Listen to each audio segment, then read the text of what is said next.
Hi, everyone. I'm Rena 9, and we began with markets down for a second day after the president announced new tariffs on steel and aluminum, putting him at odds with members of his own party. This morning, he's defending his plan to implement the new policy as early as next week. Economists fear that putting a 25% tariff on steel and a 10% tariff on aluminum could actually start a trade war. But in a series of tweets, the president wrote, when a country is losing many billions of dollars on trade with virtually every country it does business with, trade wars are good.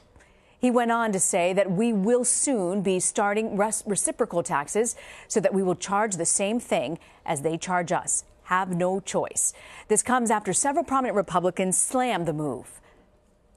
People are going to have to pay these tariffs are going to be the American citizens. Once you start imposing tariffs, you don't do it in a vacuum.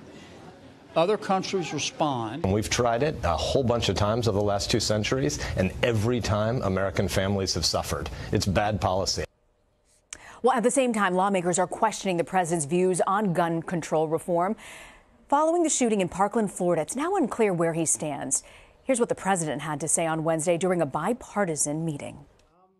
If you're going to put concealed carry between states into this bill, we're talking about a whole new ballgame. Take the guns first, go through due process second. You can't buy a handgun at 18, 19, or 20. You have to wait till you're 21. But you can buy the gun, the weapon used in this horrible shooting at 18. You are going to decide. The people in this room pretty much are going to decide. But I would give very serious thought to it. We're now learning that he's had a second sitting with NRA leaders this week. He tweeted, "Good meeting," in the Oval Office tonight with the NRA. Well, NRA Executive Director Chris Cox echoed that sentiment, tweeting that they had a great meeting and that the president does not want gun control. Leslie Sanchez is a Republican strategist and CBSN political contributor. Okay, lots to discuss, Leslie, as always, but I want to kick it off with trade. We heard Senator Sass call this bad liberal policy, but Senator Schumer expressed also his concerns as well. Do you think the president can win over his own party on these tariffs, and can they do anything to really stop them?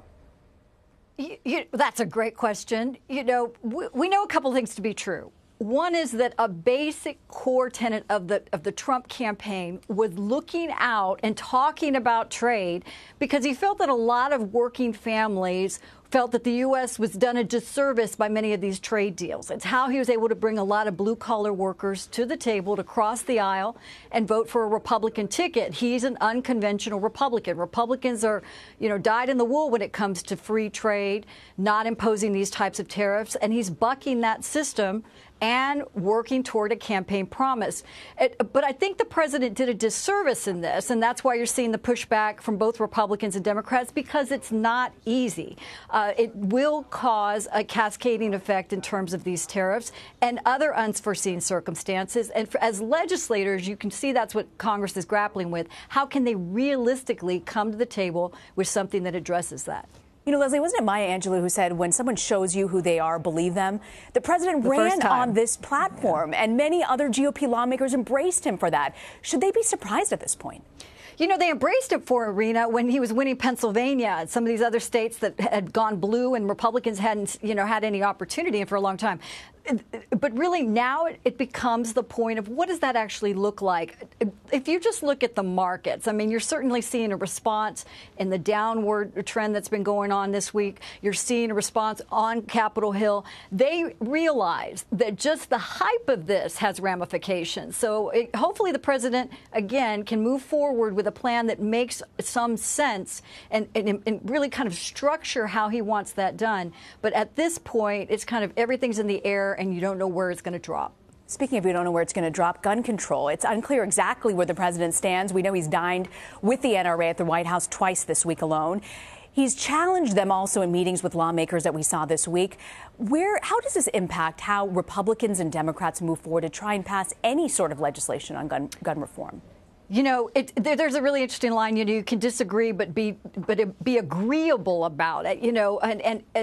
This is a really an interesting moment in time and a powerful moment. So they're threading the needle on what the next kind of reforms could look like. And there's going to be a lot more consensus, I believe, from Republicans and Democrats on at least a few broad issues. If they get beyond that, that would be a significant win. But putting the pressure, I think in this sense, the president is putting the pressure on Republicans. They're going to have to feel some of that pain when it comes to the ties with the NRA. And common sense legislation is really what people are going to look for. So I think the clock is ticking with Republicans coming to the table, being amenable to some of these reforms they had not been amenable to in the past, but also standing firm on, protecting due process, protecting the basic rights. So there's area for agreement here, Rena, and we hadn't seen that in a long time. I want to ask you at the same time, we're seeing these new questions on White House security clearances. Chief of Staff John Kelly reportedly admitted that he became aware of the issue with the president's aides sooner, right after he took office last summer. So what do you make of the fact it took so long to address these issues, and it didn't happen until the Rob Porter allegations actually came to light? It didn't happen, Rena, until really, you feel the heat when you see the light when you feel the heat. And once these stories started coming out, then action was taken. But as somebody who's been through this security process and, like many people that have worked in administrations, it's a very cumbersome process. And you are very well aware of where your clearance is in that process. This is not a secret. Everybody you've ever, talked to and lived next to knows that you're under review. And so for the White House to say they didn't know or not to act was really either waiting, A, for something like this to happen, or B, to assume no one would ask. And either of those answers are not acceptable. So it just kind of points to some dysfunction, not only in clearances, but just in structure. And that sometimes happens in a new administration. I want to ask you about the revolving door at the White House. There are lots of changes there in administration. CBS News is learning also that H.R. McMaster, the National Security Advisor, his job may be in jeopardy. What would you make of a second National Security Advisor exiting this administration just over a year? I think it's part of a consistent pattern of the administration trying to get its footing. It's a non-traditional president, not any type of government experience, and government management, executive management of the White House is a critical function that even in the Clinton administration, it took 2 years to get it right. There's a lot going to be at stake. And Rena, I think this is really key because what the Clinton administration didn't really get it right until after they had disastrous defeats in midterms. So one way or the other. But Leslie, this many people on such high levels, I mean, is there a concern for national security and U.S. policy? I think there's a concern for policy and for consistency, right? Like, how do you move that legislation forward? Who are the individuals with access that should have access that understand really what is going on in the Situation Room and around the president and helping advise those decisions? That consistency becomes key. But, I do have a lot of faith in kind of the outside structure within the government. There's a lot of resources, and we do see that getting kind of a handle on this is the #1 priority for the White House. Before you go, Leslie, I want to ask you about immigration. We know that DACA deadline is looming on Monday. And because of this court ruling, the deadline technically no longer exists, really. But lawmakers were still unable to reach a deal in time. Is this a failure of the president? Is it a failure of lawmakers? It's a failure of both. This is a critical deadline, the deadline that wasn't, right?